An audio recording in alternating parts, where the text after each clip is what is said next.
اسی طرح مطلقات کے لیے بھی ساز و سامان زندگی کی ضروریات ہے معروف طریقے پر حقاً علی المتقین، لیکن یہ ہے عدت کے وقت تک کے لیے۔ اسی معاملے میں شاہبانو کیس میں ایک جو فیصلہ دیا تھا یہ کلکتہ ہائی کورٹ نے، اس پر پھر ہندوستان میں ایجیٹیشن ہوا۔ اس نے یہ فیصلہ دیا تھا کہ کوئی مسلمان اپنی بیوی کو طلاق دے دے تو اب وہ بیوی اگر تو دوسری شادی کر لے تب تو بات دوسری ہے، ورنہ جب تک زندہ رہے گی اس طلاق دینے والے پر اس کا نان نفقہ جو ہے رہے گا پوری زندگی تک۔ اس پر مسلمانوں نے کہا، بھارت کے مسلمانوں نے، یہ ہماری شریعت میں دخل اندازی ہے، شریعت نے صرف عدت تک کا حق رکھا ہے مطلقہ کے لیے، تم ساری زندگی کہاں سے لا رہے ہو؟ پھر وہ فساد ہوا، پھر بہت سے لوگوں نے جانیں دیں، پھر جو ہے ایجیٹیشن ہوا، لیکن پھر راجیو گاندھی کو گھٹنے ٹیکنے پڑے اور پھر قانون بنا دیا گیا بھارت میں کہ کوئی عدالت ہندوستان کی including supreme court of India مسلمانوں کے آئلی قوانین میں دخل نہیں دے سکتی۔ میں سلام کیا کرتا ہوں مسلمانان بھارت کو، ہمارے ہاں ایک ڈکٹیٹر نے، فوجی ڈکٹیٹر نے آئلی قوانین بنائے جنہیں سنیوں نے، شیعوں نے، اہل حدیث نے، بریلویوں نے، دیوبندیوں نے اور جماعت اسلامی کی ٹاپ کی قیادت سب نے یہ کہا کہ یہ غلط قوانین ہیں اور وہ آج تک چل رہے ہیں۔ ایک اور ملٹری عامر 11 برس تک یہاں پر لمن الملک اليوم، میرے لیے ہے بادشاہی، میں ہوں مقتدر اعلیٰ، مقتدر قادر مطلق، یہ کہتا ہوا چلا گیا اور اس قوانین کو جو کا تو برقرار رکھا ہے۔ اسی پر بھی میں نے شورا سے استعفیٰ دیا تھا ان کے، لیکن مسلمانوں نے وہاں پر یہ بات بھی نہیں ہونے دی کہ جب قرآن شریعت کا حکم جو ہے وہ یہ ہے کہ مطلقہ کو عدت تک کے لیے نان نفقہ ہے تو ساری زندگی کا کوئی معاملہ نہیں۔ کذالک یبین اللہ لکم آیاتہ لعلکم تعقلون، اسی طرح اللہ تعالیٰ تمہارے لیے اپنی آیات کو واضح کر رہا ہے تاکہ تم عقل سے کام لو اور سمجھو۔ اب جو 2 رکوع اگلے آ رہے ہیں یہ بڑے اہم ہیں اس اعتبار سے کہ یہ تاریخ بنی اسرائیل کا غزوہ بدر ہے جس کا تذکرہ ہوگا۔ میں ایک بات آپ کو بنی اسرائیل کی تاریخ کی بتا چکا ہوں کہ جب حضرت موسیٰ کے انتقال کے بعد یوشع ابن نون کی سرکردگی میں انہوں نے جہاد کیا، قتال کیا تو فلسطین فتح ہو گیا، لیکن انہوں نے چھوٹی چھوٹی حکومتیں 12 بنا لی اور آپس میں لڑتے بھی رہے۔ لیکن 300 برس کے بعد پھر صورتحال پیدا ہوئی، وہ واقعہ ہوگا جو اب سامنے آ رہا ہے کہ جب ان کے اوپر دنیا تنگ ہو گئی، آس پاس کے جو کافر اور مشرک لوگ تھے انہوں نے انہیں دبا لیا، بہت سو کو ان کے گھروں سے، ان کے ملکوں سے نکال دیا، تو پھر تنگ آ کر انہوں نے کہا اس وقت کے نبی سے کہ ہمارے لیے کوئی بادشاہ بنا دیجئے، سپہ سالار بنا دیجئے، اب ہم اللہ کی راہ میں جنگ کریں گے۔ تو وہ جو جنگ ہوئی ہے طالوت اور جالوت کی، اس جنگ کے بعد سے خلافت راشدہ شروع ہوئی ہے دور بنی اسرائیل کی۔ گویا کہ خلافت راشدہ دور بنی اسرائیل کی 300 برس بعد آئی ہے ان کے رسول کے انتقال کے، جبکہ خلافت راشدہ اس امت مسلمہ کی متصل ہے رسول اللہ صلی اللہ علیہ وسلم کے زمانے کے ساتھ، اس لیے کہ صحابہ نے جانیں دیں، خون دیا، قربانیاں دیں، اور اس کے نتیجے میں حضور کی زندگی ہی میں دین غالب ہو گیا، اسلامی ریاست قائم ہو گئی۔ تو ظاہر بات ہے اس کے بعد آپ کے انتقال کے بعد خلافت کا دور شروع ہو گیا، لیکن وہاں یہ سارے سال 300 برس گزرے ہیں، اس کے بعد ان کا دور خلافت آیا ہے، اور اس میں بھی 3 خلافتیں ہیں کہ جو متفق علیہ ہیں، ویسے وہاں تو وہ نبوتیں ہیں، طالوت علیہ السلام، داؤد علیہ السلام اور سلیمان علیہ السلام۔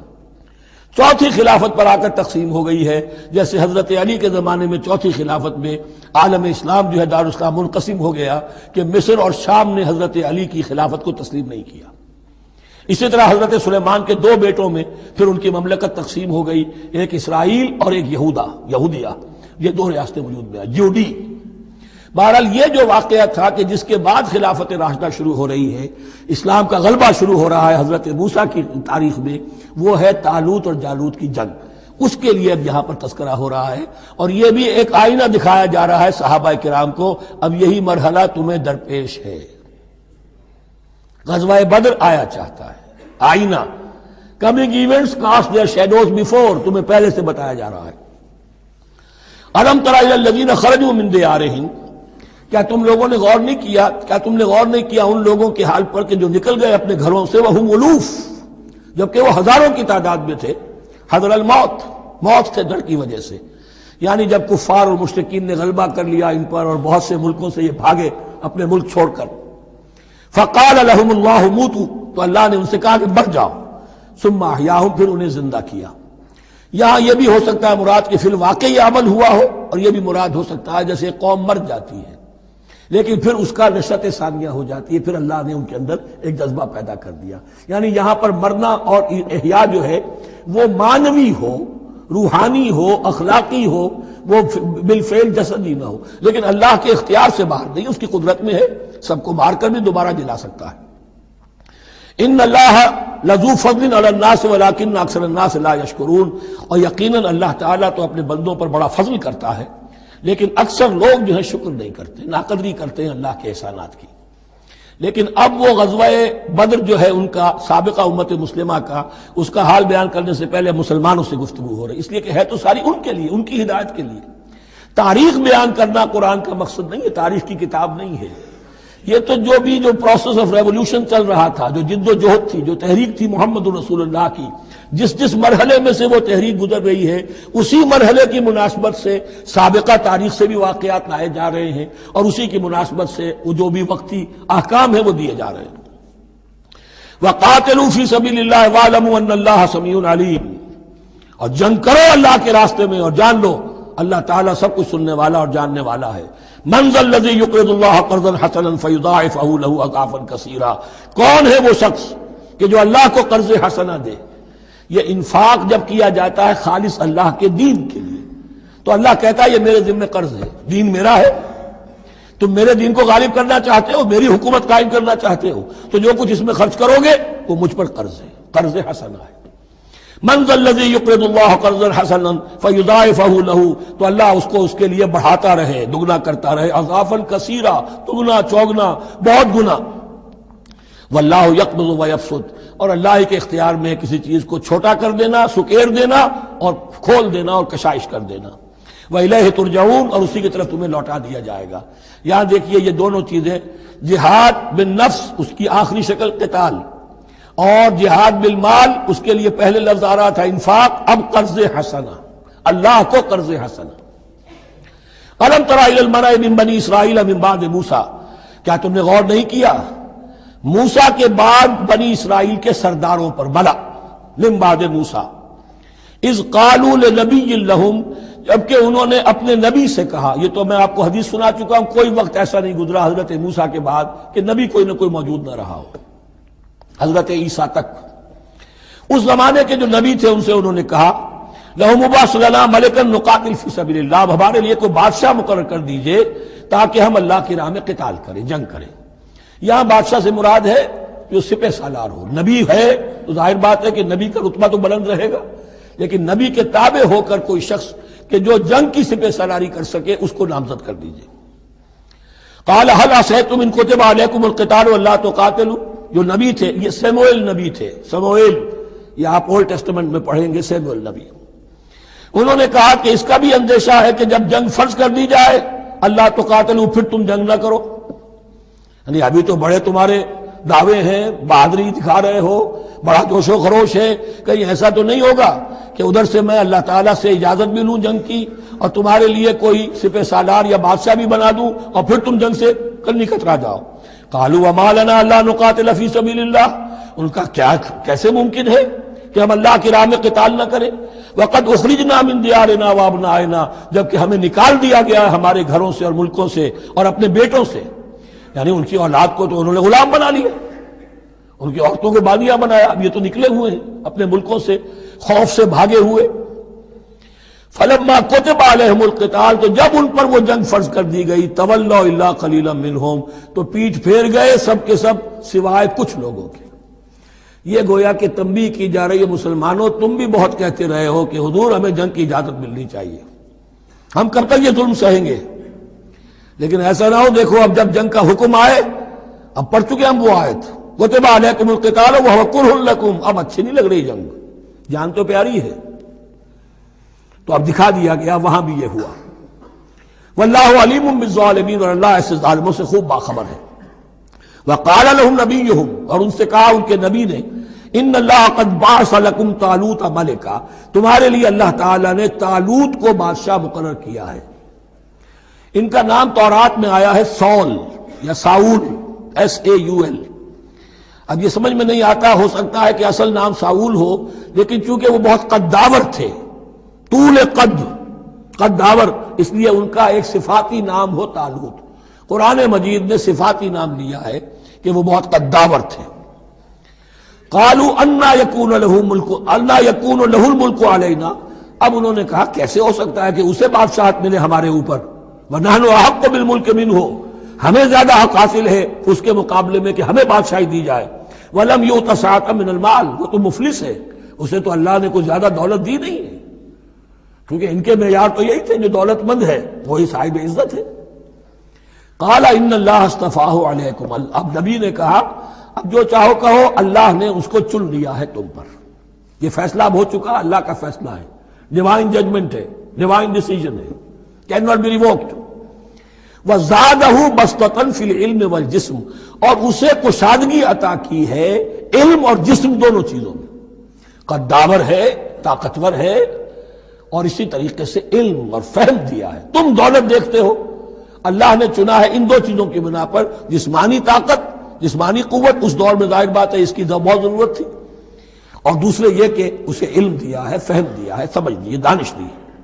واللہ یؤتی ملکہ من یشاء، اور اللہ تعالیٰ جس کو چاہتا ہے اپنی بادشاہت دے دیتا ہے۔ واللہ واسع علیم، اللہ بہت سمائی والا ہے، واسع، اس کی وسعت جو ہے وہ اتھا ہے، اور علیم، اور سب کچھ واسع علیم، جاننے والا ہے، یعنی وہ جس کو جو کچھ دیتا ہے بربنائے علم دیتا ہے، کون اس کا مستحق ہے۔ وقال لهم نبيهم ان آیۃ ملکہ ان یاتیکم التابوت فیہ سکینۃ من ربکم وبقیۃ مما ترک آل موسیٰ وآل ہارون تحملہ الملائکہ، اور ان سے کہا ان کے نبی نے کہ طالوت کی بادشاہت کی ایک نشانی یہ ہوگی کہ وہ صندوق جو تمہارے سے جاتا رہا چھن چکا ہے، جس میں سکینہ ہے، تمہارے لیے تسکین کا سامان ہے تمہارے رب کی طرف سے، اور بقیت مما ترک آل موسیٰ و آل ہارون، اور کچھ تبرکات ہیں جو آل موسیٰ اور آل ہارون کے اس صندوق میں رکھے ہوئے ہیں، تحملہ الملائکہ، وہ ملائکہ کی تحویل میں ہے۔ اب ان کی بادشاہی کی علامت کے طور پر وہ صندوق تمہارے پاس واپس آ جائے گا۔ اصل میں یہ تابوت سکینہ جو ہے، یہ ان کا ایک بڑا لکڑی کا صندوق ہے، اب بھی ہے، ان کا دعویٰ ہے کہ موجود ہے، اور مسجد اقصیٰ کے نیچے جو سرنگ ہے اس میں موجود ہے۔ بعض ذرائع سے فوٹو لے کر بھی انہوں نے ڈاکومنٹری فلم بھی ابھی دکھا دی ہے کہ موجود ہے۔ نبوکدنضر نے جب گرایا تھا 586 قبل مسیح میں، جو حضرت سلیمان کا بنایا ہوا ہیکل تھا، اس کے تہخانے میں وہ رہتا تھا، اور وہیں پر جو ربائی تھے وہاں موجود تھے، ربانیین، تو جب گرایا گیا ہے اس کو، ہیکل کو، تو اسی میں وہ دب گئے ہیں، لیکن وہ چاروں طرف سے جو بھی تہخانہ تھا بند ہو گیا ہوگا، اور وہاں پر ان کی لاشیں بھی ہیں اور تابوت سکینہ بھی ہے۔ لیکن ہوا یہ تھا کہ جب ان کے پڑوسی ملکوں نے انہیں شکستیں دی تو وہ تابوت سکینہ بھی چھین کر لے گئے۔ اب اس میں گویا کہ ان کے لیے بہت بڑی بات تھی کہ ان کے لیے کم سے کم ایک دل کی روحانی تسکین کا سامان تھا۔ ہمارے پاس حضرت موسیٰ کے تبرکات ہیں، عصائے موسیٰ اس میں ہے، رکھا ہوا ہے، اب بھی ہے۔ اسی طریقے سے اس میں وہ جو جن تختیوں پر تورات لکھی ہوئی دی گئی تھی حضرت موسیٰ کو، وہ موجود ہے، ان کے کہنے کے مطابق اب بھی ہے۔ تو اس طریقے سے ان کے لیے تسکین ہوتی تھی، جیسے کہ مسلمان کو خانہ کعبہ کو دیکھ کر تسکین ہوتی ہے، تو فرمایا اس میں تمہارے لیے سکینت بھی ہے، اور تمہارے آل موسیٰ اور آل ہارون کے تبرکات بھی ہیں۔ تحملہ الملائکہ، اس وقت وہ ملائکہ کی تحویل میں ہوا یہ کہ جہاں وہ تابوت لے گئے ان کے دشمن، وہاں پلیگ آ گئی۔ انہوں نے سمجھا کوئی نحوست ہے اس کے اندر جس کی وجہ سے پلیگ آ گئی ہے، انہوں نے ایک چھکڑے کے اوپر اس کو رکھا اور بیلوں کو ہانک دیا، جاؤ جدھر جانا ہے۔ تو حضرت سموئیل نے ان سے کہا کہ طالوت کا اللہ کی طرف سے نامزد کیے جانا ایک علامت اس کی یہ ہوگی کہ وہ تمہارے تسکین کا سامان جو تم سے چھن گیا تھا، ان کے عہد عمارت میں یا ان کے عہد ملوکیت میں تمہیں واپس مل جائے گا، اور وہ فرشتوں کی تحویل میں ہے۔ تو ایک روز وہ چھکڑا جو ہے وہ لیے ہوئے وہ تابوت ان کے ہاں پہنچ گیا۔ ان فی ذلک لآیۃ لکم ان کنتم مؤمنین، یقیناً اس میں تمہارے لیے نشانی ہے اگر تم ماننے والے ہو۔ فلما فصل طالوت بالجنود، اب جب حضرت طالوت اپنے لشکروں کو لے کر چلے، ان میں سے جو لوگ تو انکار کر گئے رہ گئے، جو لوگ چلے ساتھ ان کو لے کر چلے۔ قال ان اللہ مبتلیکم بنہر، انہوں نے فرمایا اپنے لشکر والوں سے اللہ تعالیٰ تمہاری ایک آزمائش کرے گا ایک نہر سے۔ دریا سے، یہی جو ہے جارڈن ریور جارڈن، اس کو کراس کر کے پھر حملہ کرنا تھا۔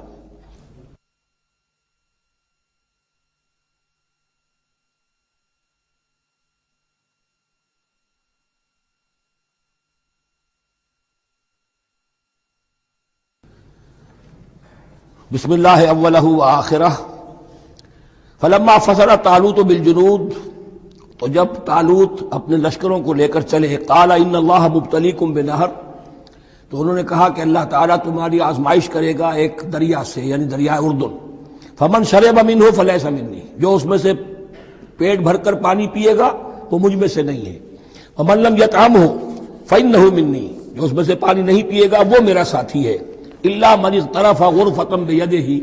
سوائے اس کے کہ کوئی صرف اپنے چلو سے اور وہ کچھ وہ ایک گھونٹ لے لے۔ یہ اصل میں ہر کمانڈر کے لیے ضروری ہوتا ہے کہ کسی بھی بڑی جنگ سے پہلے اپنے ساتھیوں کا مورال دیکھے، ڈسپلن کی حالت دیکھے۔ تو جیسے حضور نے بھی غزوہ بدر سے قبل مشاورت کی تھی کہ مسلمانوں ایک لشکر آ رہا ہے جنوب سے کیل کانٹے سے لیس، اور ایک قافلہ آ رہا ہے شمال سے، اور اللہ نے ان دو میں سے ایک کا وعدہ کیا تمہیں ضرور ملے گا، بتاؤ کدھر چلے۔ اندازہ ہو گیا، کچھ لوگ جو کمزوری دکھا رہے تھے انہوں نے کہا چلیں جی پہلے قافلہ لوٹ لیں، اور جو لوگ تھے باہمت انہوں نے کہا جو حضور آپ کی ارادہ، جو آپ کا منشا ہو۔ تو یہاں بھی انہوں نے اس سے ٹیسٹ کیا ہے کہ آیا وہ میرے حکم کی پابندی کرتے ہیں یا نہیں کرتے۔ فشربوا منہ، تو ان سب نے، بہتوں نے پیا اس میں سے خوب جی بھر کر، الا قلیلا منہم، سوائے ان میں سے بہت کم تعداد میں۔ فلما جاوزہ هو والذین آمنوا معہ، تو جب گزرے اس دریا کے پار، اترے وہ اور وہ لوگ جو ان کے ساتھ ساتھیہ اہل ایمان رہ گئے تھے، یعنی پہلی سکریننگ پہلے ہو چکی تھی، جو قتال ہی کے منکر ہو گئے تھے، اور اس کے بعد دوسری ہو گئی ہے کہ جو اس چھلنی میں سے نہیں نکل سکے، وہ پانی پی کر بے سدھ ہو گئے۔ یہ ایسا ہی ہے جیسے غزوہ احد میں حضور صلی اللہ علیہ وسلم کے ساتھ 1000 آدمی مدینے سے نکلے تھے اور پھر عین وقت پر 300 آدمی ساتھ چھوڑ کر چلے گئے۔ تو جب انہوں نے دریا پار کر لیا، انہوں نے اور ان کے ساتھی اہل ایمان نے، قالوا لا طاقت لنا اليوم بجالوت وجنودہ، تو انہوں نے کہا کہ ہمارے اندر تو واقعتاً طاقت نہیں ہے کہ ہم جالوت کا اور اس کے لشکروں کا مقابلہ کر سکیں۔ یہ گولیت جس کو کہتے ہیں جالوت، یہ بڑا قوی ہیکل انسان تھا، اور اس کا جو زرہ بختر تھا وہ اتنا پورا جسم ڈھکا ہوا کہ سوائے آنکھ کے سوراخ کے اور کچھ نہیں تھا اس میں، جو نظر ہی نہیں آتا تھا۔ تو اس نے مبارزت کی اور کوئی بھی مقابلے پر نہیں آ رہا تھا۔ قال الذين يظنون انهم ملاقو الله كم من فئة قليلة غلبت فئة كثيرة باذن الله، تو کہا ان لوگوں نے جو یقین رکھتے تھے کہ اللہ سے ملاقات کرنی ہے، کہ کئی مرتبہ ایسا ہوا ہے، کتنی مرتبہ ایسا ہوا ہے کہ چھوٹی جماعت غالب آ گئی ہے بڑی جماعت پر اللہ کے حکم سے، یعنی آگے بڑھو، ہمت کرو، اپنی جو ہے کم ہمتی کا ثبوت نہ دو، اللہ تعالیٰ کی نصرت سے، اللہ کی مدد سے تمہیں فتح حاصل ہو جائے گی۔ واللہ مع الصابرین، اللہ تو صابروں کے ساتھ ہے۔ فلما برزوا لجالوت وجنودہ، تو جب وہ سامنے آئے جالوت اور اس کے لشکروں کے، برزا ظاہر ہو جانا، سامنے آمنے سامنے آ جانا، اب ادھر ان کا لشکر ہے طالوت علیہ السلام کا، اور ادھر وہ جالوت کا لشکر ہے۔ قالوا، اب انہوں نے دعا کی، ربنا افرغ علینا صبرا، اے اللہ ہم پر صبر اڈھیل دے۔ یہ افرغ کا لفظ ہوتا ہے کسی برتن سے پانی اس طرح گرا دینا کسی کے اوپر کہ وہ برتن خالی ہو جائے، گھڑوں پانی ڈال دینا یا کچھ اور برتن میں سے۔ افرغ علینا صبرا، ہم پر صبر اڈھیل دے، صبر کی بارش فرما دے۔ ربنا افرغ علینا صبرا وثبت اقدامنا، اور ہمارے قدموں کو جما دے، وانصرنا علی القوم الکافرین، اور ہماری مدد فرما ان کافروں کے مقابلے میں۔ یہی دعا گویا کہ تلقین کی جا رہی ہے اہل ایمان کو کہ جب بدر کے موقع پر تمہارا مقابلہ ہوگا تو تمہیں یہ دعا کرنی چاہیے۔ فَهَزَمُوهُمْ بِإِذْنِ اللَّهِ، تو انہوں نے بھگا دیا ان کو اللہ کے حکم سے، اللہ کے اذن سے، اللہ کی مشیت سے۔ وَقَتَلَ داود جالوتا، اور قتل کیا جالوت کو داود نے۔ یہ داود جو ہے تورات سے معلوم ہوتا گڈریے تھے، جنگلوں میں رہتے تھے اپنی بھیڑیں بکریاں لے کر، اور ان کے پاس ایک گوپیا ہوتا تھا، اس گوپیے کے اندر پتھر رکھ کر اس کو گھما کر وہ مارتے تھے، لیکن نشانہ اتنا صحیح تھا کہ اس سے وہ کہتے تھے کہ میں شیروں کے جبڑے توڑ دیتا ہوں۔ جب کبھی شیر آتے ہیں میرے بھیڑوں بکریوں کے گلوں پر حملے کے لیے، تو جب وہ آ گئے اتفاق سے، جب لشکر آمنے سامنے تھے، ادھر جالوت للکار رہا ہے آئے کوئی میرے مقابلے میں، ادھر سب کے سب سہمے کھڑے ہیں، کوئی آگے نہیں نکل رہا، تو حضرت طالوت آئے، یہ حضرت داؤد آ گئے اتفاقاً، کہا معلوم ہوا کیا سچویشن ہے، یہ ہے کہ اچھا ٹھیک ہے میں اس غیر مختون کا میں معاملہ کرتا ہوں، اس لیے کہ یہ ان کے یہاں سب سے بڑی گالی تھی۔ حضرت ابراہیم کی ملت میں ہے ختنہ، اور یہ جو کفار اور مشرک تھے ان کے ہاں ختنہ نہیں تھی، تو نامختون ہونا ان کے ہاں یہ سب سے بڑی گالی تھی۔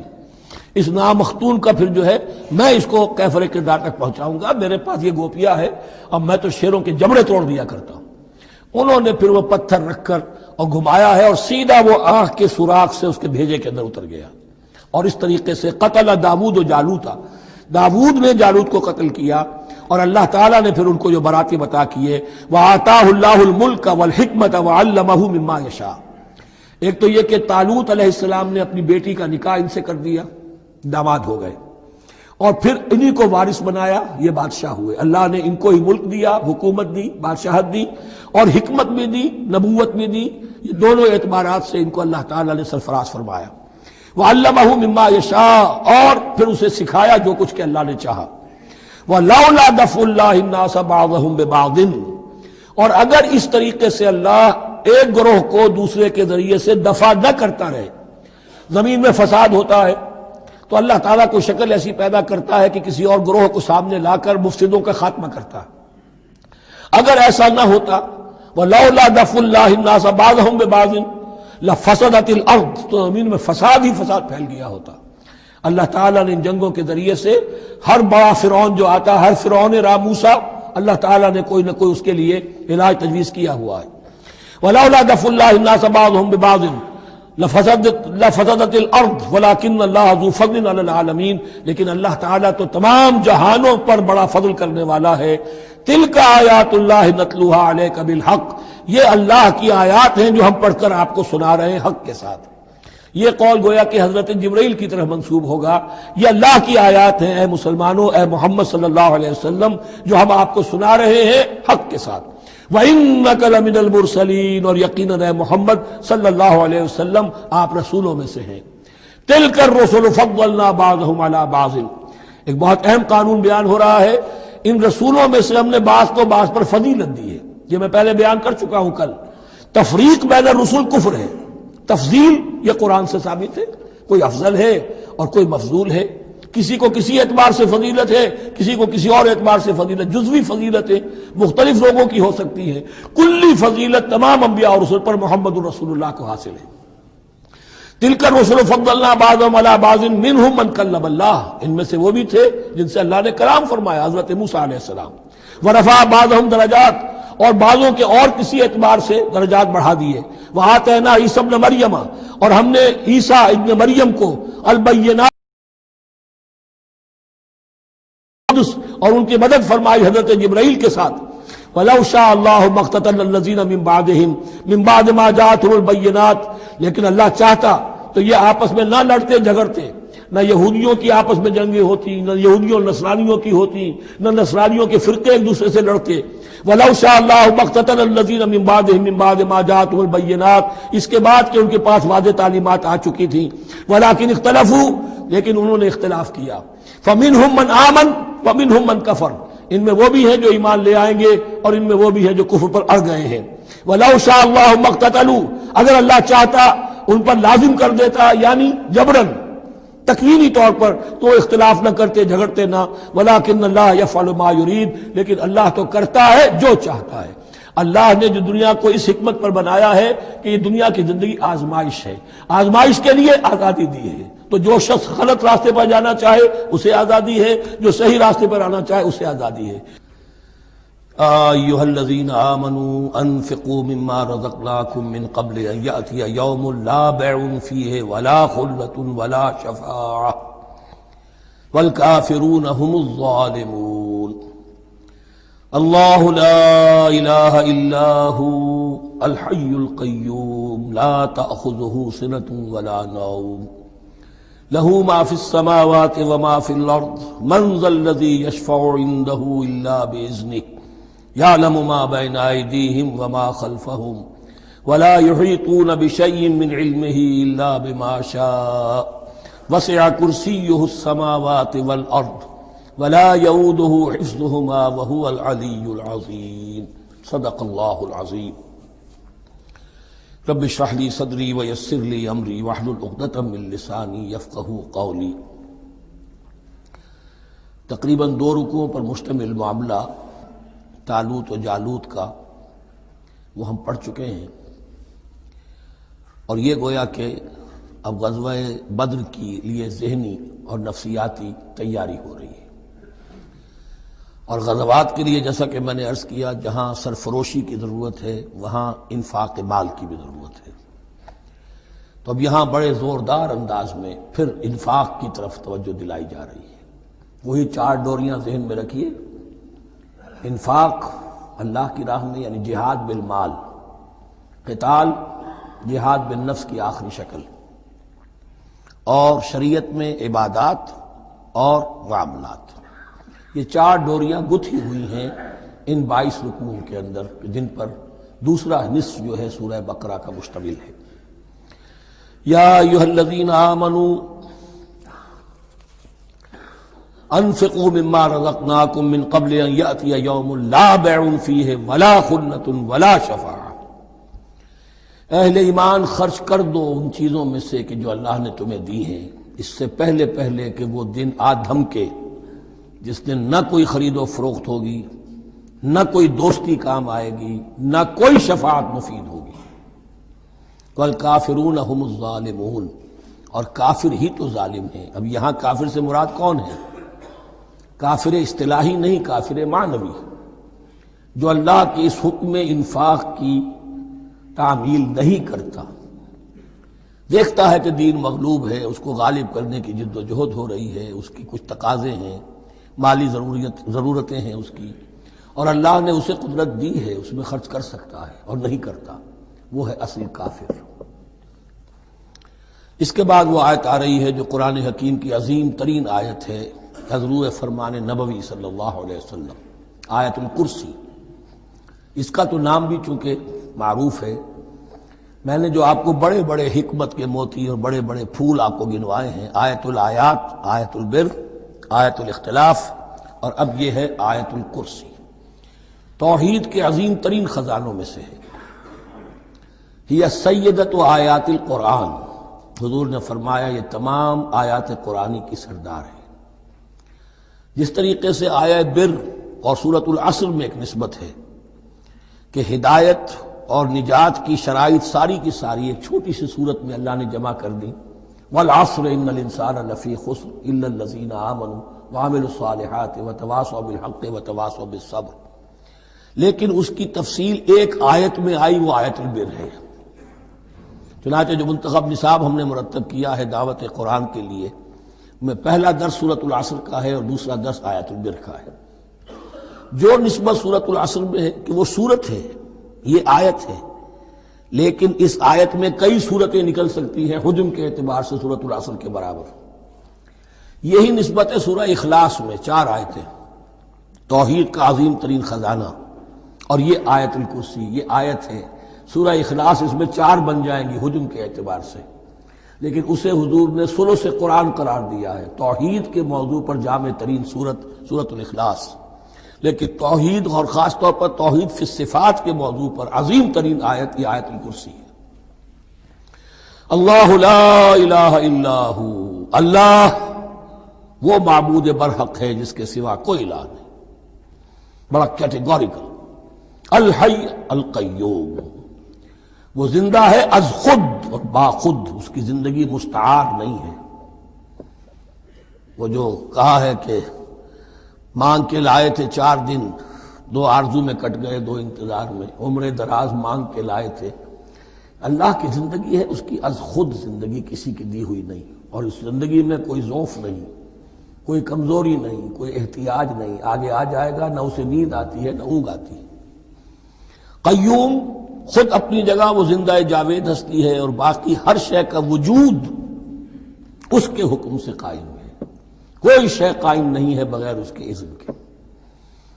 تو گویا کہ احد اور الصمد، اللہ اپنی جگہ احد، لیکن باقی پوری کائنات کے لیے صمد ہے، جو سورہ اخلاص میں 2 الفاظ آئے ہیں، قل هو اللہ احد اللہ الصمد، اللہ حی ہے اور قیوم ہے۔ لا تأخذہ سنۃ ولا نوم، اس پر غالب نہیں ہو سکتی نہ نیند نہ اونگ۔